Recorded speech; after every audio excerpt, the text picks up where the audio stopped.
like being recognised who you were talking about. But first of all, I would like to thank Dr. Malloy and the Medical Graduates Association for making this award to me. I feel very honoured, but also somewhat humbled, principally because I know that there are so many people who are worthy here within this room, and certainly among the speakers at the excellent and entertaining symposium earlier today. Congratulations to Sean, Joe, Monique, Jerry, Yvonne and Mark for their brilliant talks, and well done to the organising committee for putting together such a diverse and stimulating programme.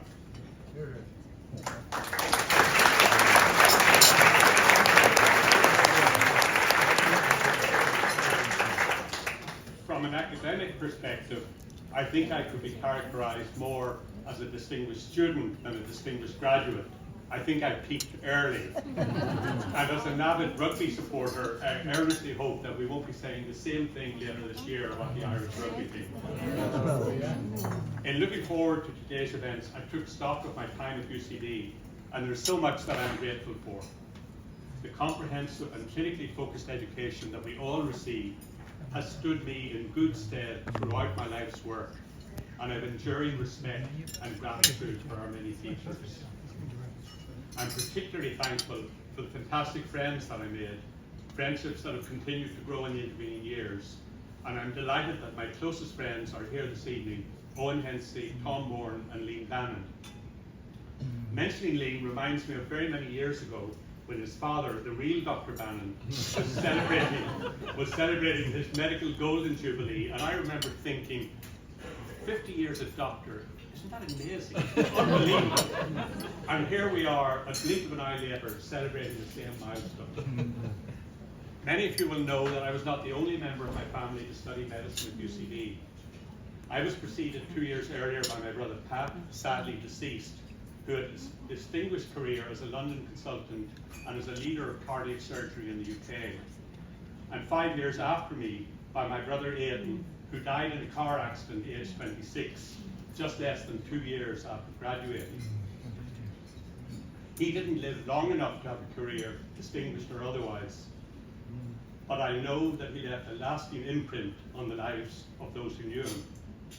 He was the class of 78, celebrating their 45th reunion, and I'm delighted that amongst others sitting here this evening on my left, his great friend Jerry McEntee was here earlier on today, and we were hoping that he would get back for dinner. Jerry gave a superb talk on sport and medicine, do they mix? He described the huge challenges in keeping up a serious football career in tandem with surgical training, and credited his chief with being mainly supportive. However, I clearly remember when I was the senior registrar at the Mater and Jerry was a fledgling SHO, the much respected Sean Heffernan, a senior surgeon at the Mater, repeatedly telling Jerry that if he wanted to progress in surgery, he would have to give up the football. Jerry certainly proved him wrong. I want to thank Dr. Malloy for his very generous citation. I don't want to say much about my career, distinguished or otherwise, but as Mick said, the high point for me was not a prestigious publication or another academic achievement, but something that did give me a lot of satisfaction was the opportunities afforded to me to contribute to the quest for more equitable access to surgery across the world.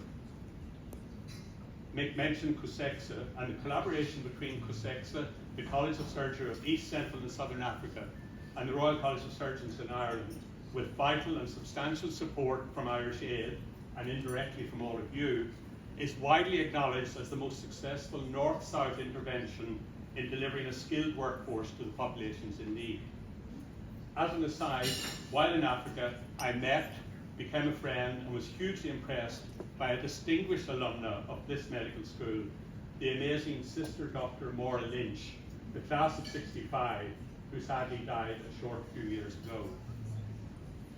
On an advocacy front, I was privileged to contribute to the campaign for global surgery justice, including an opportunity to speak at the World Health Assembly in Geneva, prior to the passing of a WHO resolution establishing emergency and essential surgical care as an integral component of universal health care.